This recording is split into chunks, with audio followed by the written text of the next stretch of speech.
Assalamualaikum teman-teman, kembali lagi di channel Tasik ID.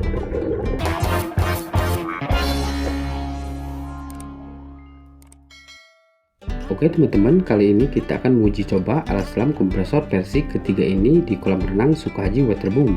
Karena di Sukahaji Waterboom kolamnya bersih dan menyenangkan. Alat selam kompresor versi ketiga ini sudah memiliki fitur otomatis dan manual.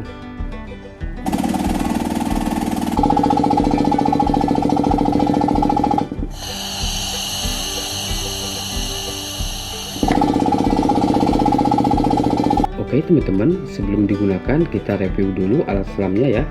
Jadi di dalam box ini sudah terdapat kompresor dan aki 12 volt. Lalu untuk tabungnya di sini menggunakan pipa AW PVC 4 in. Dan untuk tabungnya sudah dilengkapi dengan pembuangan udara sehingga tabung ini tidak akan meledak dan aman untuk digunakan. Lalu untuk di bagian bawah terdapat konektor selang yang akan kita sambungkan ke selang dan regulator pernapasan. Untuk panjang selangnya tergantung kebutuhan kalian ya teman-teman. Oke teman-teman, dikarenakan bobot mesin kompresor dan aki cukup berat, jadi di bagian bawah tabung PVC kita menggunakan pelampung. Pelampung ini sangat berguna sehingga alat selam ini bisa terapung di atas air. Oke teman-teman, untuk kedalaman alat selam kompresor versi ketiga ini, alat selam ini hanya mampu menyelam dengan kedalaman 5 meter.